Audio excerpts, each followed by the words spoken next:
ಹೆಬ್ಬಳಲು Shri Chakramata YouTube channel ವೀಕ್ಷಕರಿಗೆ ನನ್ನ ಹೃತ್ಪೂರ್ವಕ ನಮಸ್ಕಾರಗಳು. ಸುಭಾಷಿತ: ಜಗತ್ತಿನ ಅತ್ಯಂತ ತೀಕ್ಷ್ಣವಾದ ಆಯುಧಗಳೆಂದರೆ ಸಹನೆ ಮತ್ತು ಮೌನ.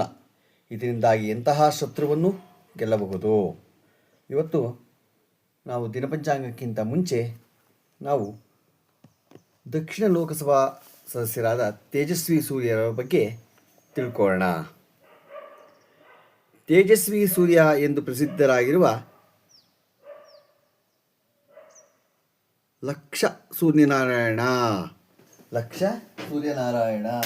ಅಂತ ಇವರು ಗೊತ್ತಾಯ್ತಾ. ತೇಜಸ್ವಿ ಅವರು ಬೆಂಗಳೂರು ದಕ್ಷಿಣ ಲೋಕಸಭಾ ಕ್ಷೇತ್ರದ ಸಂಸದರು ಮತ್ತು BJP ಯುವ ಮೋರ್ಚಾದ ರಾಷ್ಟ್ರೀಯ ಅಧ್ಯಕ್ಷರು. ಇವರು ತೇಜಸ್ವಿ ಸೂರ್ಯ 1990 ನವೆಂಬರ್ 16 ಜನಿಸಿದರು.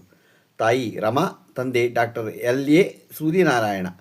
ಸೂರ್ಯ ಅವರು Bengaluru institute of legal studies ಇಂದ ಶೈಕ್ಷಣಿಕ ಕಾನೂನು ಪದವಿ ಹಾಗೂ LLB ಪದವಿಯನ್ನು ಪಡೆದಿದ್ದಾರೆ. ತೇಜಸ್ವಿ ಸೂರ್ಯ ಅವರು 9ನೇ ವಯಸ್ಸಿನಲ್ಲಿ ಬೆಳಗಾವಿಯ ಸೈಂಟ್ ಪಾಲ್ ಶಾಲೆಯಲ್ಲಿ ಓದುವಾಗ ತಾವು ಬಿಡಿಸಿದ 17ನೇ ವರ್ಣಚಿತ್ರಗಳನ್ನು ಮಾರಾಟ ಮಾಡಿ ₹1220 ಸಂಗ್ರಹಿಸಿ ಅದನ್ನು ಶಾಲೆಯ ಮುಖ್ಯೋಪಾಧ್ಯಾಯರ ಮೂಲಕ ಸೇವಾ ಕಾರ್ಗಿಲ್ ಪರಿಹಾರ ನಿಧಿಗೆ ಕೊಟ್ಟಿದ್ದರು. 2001 ವರ್ಷದಲ್ಲಿ ಬೆಂಗಳೂರಿನ ತ್ಯಾಗರಾಜನಗರದಲ್ಲಿರುವ ಶ್ರೀ ಕುಮಾರನ್ ಚಿಲ್ಡ್ರನ್ಸ್ ಹೋಮ್ನಲ್ಲಿ ಇರುವಾಗ ಅವರಿಗೆ ಸೃಜನಶೀಲ ವಿಜ್ಞಾನ ಅನ್ವೇಷಣೆಗಾಗಿ ಮಕ್ಕಳಿಗೆ ನೀಡಲಾಗುವ ರಾಷ್ಟ್ರೀಯ ಬಾಲಶ್ರೀ ಪುರಸ್ಕಾರ ಸಂದಿತ್ತು. ತೇಜಸ್ವಿ ಸೂರ್ಯ ಕರ್ನಾಟಕ ಶಾಸ್ತ್ರೀಯ ಸಂಗೀತದಲ್ಲಿ ತರಬೇತಿ ಹೊಂದಿದ್ದಾರೆ. ಇತ್ತೀಚೆಗೆ ವಿವಾಹವಾದ ಇವರ ಪತ್ನಿ ಶಿವಶ್ರೀ ಸ್ಕಂದಪ್ರಸಾದ್ ಕರ್ನಾಟಕ ಶಾಸ್ತ್ರೀಯ ಸಂಗೀತ ಲೋಕದ ಜನಪ್ರಿಯ ಗಾಯಕಿ. ತೇಜಸ್ವಿ ಸೂರ್ಯ ಅವರು ಅಖಿಲ ಭಾರತೀಯ ವಿದ್ಯಾರ್ಥಿ ಪರಿಷತ್ತಿನ ABVP ಸಕ್ರಿಯ ಕಾರ್ಯಕರ್ತರಾಗಿದ್ದರು ಮತ್ತು ಭಾರತೀಯ ಜನತಾ ಯುವ ಮೋರ್ಚಾದ ಪ್ರಧಾನ ಕಾರ್ಯದರ್ಶಿಗಳಾಗಿದ್ದರು. ಅವರು ಕರ್ನಾಟಕ BJP ಡಿಜಿಟಲ್ ಕಮ್ಯುನಿಕೇಷನ್ ತಂಡವನ್ನು 2018 ಕರ್ನಾಟಕ ಶಾಸನಸಭಾ ಚುನಾವಣೆಯಲ್ಲಿ ಮುನ್ನಡೆಸಿ ರಾಷ್ಟ್ರೀಯ ಮುನ್ನಡೆ ಪಡೆದರು. ಏರಿಯಾಸ್ ಇಂಡಿಯಾ ಎಂಬ ಅವರು ಸ್ಥಾಪಿಸಿರುವ NGO ಶಿಕ್ಷಣ ಕ್ಷೇತ್ರದಲ್ಲಿ ಶ್ರಮಿಸುತ್ತಿದ್ದಾರೆ. ತೇಜಸ್ವಿ ಸೂರ್ಯ ಅವರು 2019 ಲೋಕಸಭಾ ಚುನಾವಣೆಗಳಲ್ಲಿ ಬೆಂಗಳೂರು ದಕ್ಷಿಣ ಲೋಕಸಭಾ ಕ್ಷೇತ್ರದಿಂದ ಆಯ್ಕೆಯಾಗಿದ್ದರು.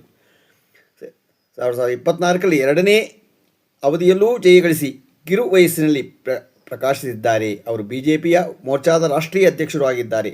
ನಮ್ಮ ದೇಶಕ್ಕೆ ಸೂರ್ಯ ಅವರಂತಹ ಉತ್ಸಾಹಿ ಪ್ರತಿಭೆಗಳು ಅವಶ್ಯಕತೆ ತುಂಬ ಇದೆ. ಅವರಿಗೆ ಒಳ್ಳೆಯದು ಮಾಡುವ ಶಕ್ತಿ ಮತ್ತು ಅವಕಾಶಗಳು ಹೆಚ್ಚು ಲಭಿಸಲಿ. ಅವರಿಗೆ ಮತ್ತು ಅವರಿಂದ ಸಮಾಜಕ್ಕೆ ಒಳಿತಾಗಲಿ. ಅವರು ಮುಂದೆ ರಾಷ್ಟ್ರೀಯ ಅಧ್ಯಕ್ಷರಾಗಲಿ, ಪ್ರಧಾನಮಂತ್ರಿ ಆಗಲಿ, ಮುಖ್ಯಮಂತ್ರಿ ಆಗಲಿ ಅಂತ ನಾವು ಆಸೆ ಪಡ್ತೀವಿ. ಅವರು ಆ ಒಂದು ಮಾರ್ಗದಲ್ಲೇ ಈಗಿನ ಮಾರ್ಗದಲ್ಲಿ ಹೇಗಿದೆಯೋ ಒಳ್ಳೆಯ ರೀತಿ ಅದೇ ರೀತಿ ಮುಂದೆನೇ ಹೋಗಿ ಅವರು ಮುಂದೆ ಒಳ್ಳೊಳ್ಳೆ ಪದವಿಯನ್ನು ಪಡೆದು ನಮ್ಮ ದೇಶಕ್ಕೆ, ರಾಜ್ಯಕ್ಕೆ ಒಳ್ಳೆಯ ಇದನ್ನು ತರಲಿ ಅಂತ ನಾವೆಲ್ಲ ಬಯಸ್ತೀವಿ. ಈಗ ನಾವು ದಿನಪಂಚಾಂಗವನ್ನು ತಿಳ್ಕೊಳ್ಳೋಣ. ದಿನಾಂಕ 2 ಈಗ ದಿನಪಂಚಾಂಗವನ್ನು ತಿಳ್ಕೊಳ್ಳೋಣ. ದಿನಾಂಕ 4/12/2024 ಗುರುವಾರ. ಶ್ರೀ ವಿಶ್ವಾವಸುನಾಮ ಸಂವತ್ಸರ, ದಕ್ಷಿಣಾಯನ, ಹೇಮಂತ ಋತು, ಮಾರ್ಗಶಿರ ಮಾಸ, ಕೃಷ್ಣ ಪಕ್ಷ, ತಿಥಿ ಚತುರ್ದಶಿ, ಬೆಳಗ್ಗೆ 7:32, ಉಪರಿ ಪೌರ್ಣಮಿ, ನಕ್ಷತ್ರ ಕೃತಿಕ, ಹಗಲು 3:02, ಮಳೆ ಅನುರಾಧ 4ನೇ ಪಾದ, ರಾಹುಕಾಲ 1:39 3:05, ಉಳಿಕೆ ಕಾಲ 9:21 10:47, ಯಮಗಂಡ ಕಾಲ 6:30 7:55. ಇವತ್ತು ಯಾರು ಹುಟ್ಟುಹಬ್ಬ ಆಚರಣೆ ಮಾಡ್ಕೊತಿದ್ರು, ಮದುವೆಯಾದ ದಂಪತಿಗಳು ವಾರ್ಷಿಕೋತ್ಸವ ಆಚರಣೆ ಮಾಡ್ಕೊತಿರೋರಿಗೆ ನಮ್ಮ ಹೆಬ್ಬಳಲು ಶ್ರೀ ಚಕ್ರಮಾತಾ ಯೂಟ್ಯೂಬ್ ಚಾನಲ್ ಕಡೆಯಿಂದ ಶುಭ ಕಾಮನೆಗಳನ್ನು ತಿಳಿಸ್ತೀವಿ. ದೇವರವರಿಗೆ ಆಯಸ್ಸು, ಆರೋಗ್ಯ, ಐಶ್ವರ್ಯ ಎಲ್ಲ ಕೊಟ್ಟು ಕಾಪಾಡಲಿ ಅಂತ ಕೇಳ್ಕೊತೀನಿ. ನಮ್ಮ ಹೆಬ್ಬಳಲು ಶ್ರೀ ಚಕ್ರಮಾತಾ ಯೂಟ್ಯೂಬ್ ಚಾನಲ್ ಯಾರು ಸಬ್ಸ್ಕ್ರೈಬ್ ಆಗಿರ್ಬೋದು, ದಯಮಾಡಿ ಸಬ್ಸ್ಕ್ರೈಬ್ ಆಗಿ ಲೈಕ್ ಕೊಡಿ. ಇದು ನಿಮ್ಮದೇ ಚಾನಲ್ ಆಗಿರೋದ್ರಿಂದ ನಮ್ಮ ಲಿಂಕನ್ನು ಬೇರೆ ಗ್ರೂಪ್ಗಳಿಗೆ ಫಾರ್ವರ್ಡ್ ಮಾಡಿ. ನಮಸ್ಕಾರಗಳು.